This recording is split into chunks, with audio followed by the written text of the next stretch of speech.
রাস্তায় দাঁড়িয়ে আন্দোলন করতে হয়নি, কোন নেতা মন্ত্রীর বাড়িতে যেতে হয়নি, গরিবদের বাড়িতে তাদের নামে বিনা পয়সায় প্রধানমন্ত্রী আবাস যোজনায় পাকা বাড়ি নির্মাণের ব্যবস্থা ভারতীয় জনতা পার্টির সরকার করেছে। আমি যতদূর জানি এই মান্দাই এলাকায় এখন পর্যন্ত প্রায় ৬,০০০-এর উপর গরিব পরিবারের পাকা বাড়ি নির্মাণের ব্যবস্থা ভারতীয় জনতা পার্টির সরকার করেছে। আপনারা জেনে খুশি হবে, আরো কেন্দ্রীয় সরকার এবং রাজ্য সরকারের উদ্যোগে আরো ৮৫,০০০ গরিব পরিবারকে পাকা বাড়ি নির্মাণের স্যাংশনের টাকা ইতিমধ্যে রাজ্য সরকার ঘোষণা করবে। একটু অপেক্ষা করুন বন্ধুগণ। এখানে কারা কারা ঘর পেয়েছেন একবার হাত তুলেন তো, একবার হাত তুলেন তো। দেখেন কত লোক ঘর পেয়েছে, কত লোক ঘর পেয়েছে। আর যারা যারা পাননি আমি তাদের কাছে অনুরোধ রাখবো, আমাদের মন্ডল সভাপতি রয়েছেন, গরিবদের সমাবেত হয়েছে। আপনারা সঠিক সময়ে সঠিক সিদ্ধান্ত নিয়েছেন।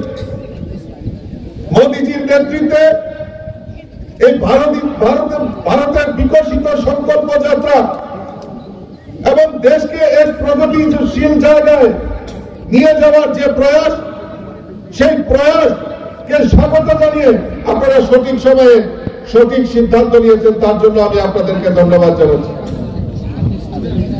ধন্যবাদ জানাচ্ছি এই কারণে, কারণ ত্রিপুরাতে এই ডাবল ইঞ্জিনের সরকার, আমাদের কেন্দ্রে নরেন্দ্র মোদীজি সরকার, রাজ্যে আমাদের মাননীয় মুখ্যমন্ত্রী প্রফেসর ডক্টর মানিক সাহাজির নেতৃত্বের সরকার, এই ডাবল ইঞ্জিনের সরকার এই রাজ্যের বিকাশের জন্য যে কাজ করছে, আপনারা সঠিক সময়ে সঠিক সিদ্ধান্ত নিয়েছেন, তার জন্য আমি আপনাদেরকে ধন্যবাদ জানাচ্ছি। স্বাধীনতার পর থেকে এই রাজ্যের বুকে জনজাতিদেরকে শুধু রাজনৈতিক সমীকরণ, রাজনৈতিক ভোট ব্যাংকে পরিণত করে বিভিন্ন সময়ে বিভিন্ন রাজনৈতিক দল এই রাজ্যের জনজাতিদেরকে বোকা বানিয়ে তাদের নিয়ে শুধু রাজনীতি খেলা খেলেছে। কোন প্রকৃত উন্নয়ন এই জনজাতিদের জন্য এই রাজ্যের বিগত সরকার বা কোন রাজনৈতিক দল জনজাতিদের বিকাশের জন্য কোনদিন আন্দোলন করতে দেখিনি। স্বাধীনতার পর থেকে এই রাজ্যের বুকে খালি আন্দোলন। কিসের আন্দোলন? কেউ স্বাধীন ত্রিপুরার আন্দোলনের ডাক দিয়েছে, কেউ গ্রেটার ত্রিপুরাল্যান্ডের আওয়াজ করেছে, কেউ আলাদা ত্রিপুরাল্যান্ডের আওয়াজ করেছে। কিন্তু এই জনজাতিদের বিকাশের জন্য, তাদের শিক্ষার জন্য, তাদের অন্ন বস্ত্র বাসস্থানের জন্য, তাদের ছেলেমেয়েদের উচ্চ শিক্ষার জন্য, তাদের ভরণ পোষণের জন্য, তাদের স্বাস্থ্যের জন্য কোনদিনও কোন রাজনৈতিক দল আন্দোলন করেনি। কিন্তু ভারতীয় জনতা পার্টির সরকার 2018-তে আসার পর এই রাজ্যের জনজাতিদের বিকাশের জন্য ভারতীয় জনতা পার্টি কোন স্লোগান দেয়নি। ভারতীয় জনতা পার্টির মূল মন্ত্র, ভারতীয় জনতা পার্টি সবকা সাথ, সবকা বিকাশ, সবকা বিশ্বাস আর সবকা প্রয়াস নিয়ে ভারতীয় জনতা পার্টির সরকার এই ত্রিপুরা রাজ্যে পরিচালিত হচ্ছে। যাবে তার জন্য কোন আন্দোলন করতে হবে না, এইটা ভারতীয় জনতা পার্টির সরকার।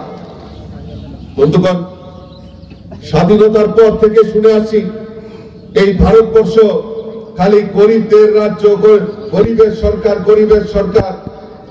সিপিএম 25 বছর এই রাজ্যের বুকে রাজত্ব করেছে। স্লোগান কি ছিল? ইনকলাব জিন্দাবাদ, আমরা খাবো তোমরা বাদ।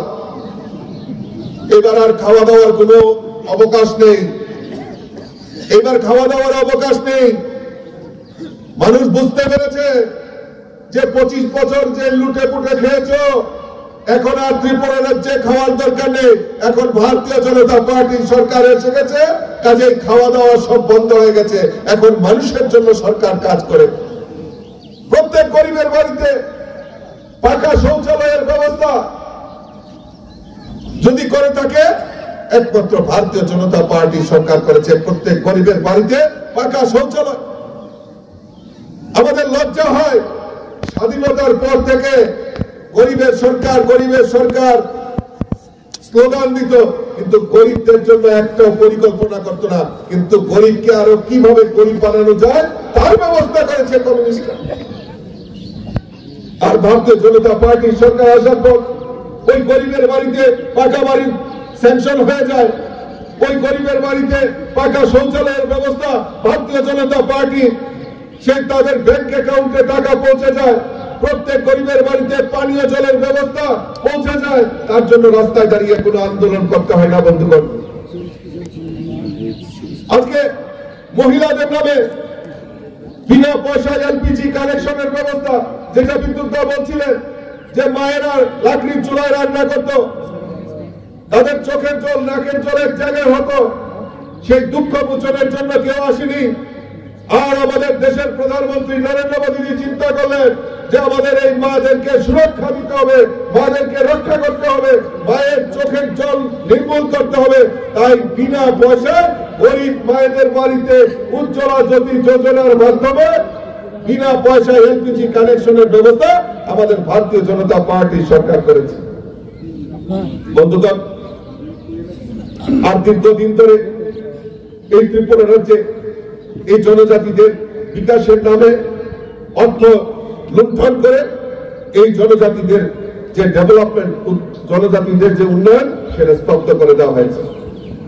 আজকে মোদীজির নেতৃত্বে আয়ুষ্মান কার্ড, আজকে এই ত্রিপুরা রাজ্যে যারা গরিব অংশের মানুষ তারা মোদীজিকে ধন্যবাদ জানানো দরকার। কারণ আয়ুষ্মান কার্ড 5 লক্ষ টাকা পর্যন্ত গরিবদের চিকিৎসার দায়ভার আমাদের দেশের প্রধানমন্ত্রী ওনার কাঁধে তুলে নিয়েছেন। বন্ধুগণ, আমি যদি বলতে চাই মোদীজির এই প্রকল্পের কথা, তাহলে অনেক সময় নিয়ে চলে যাবে বন্ধুগণ। আমি বেশি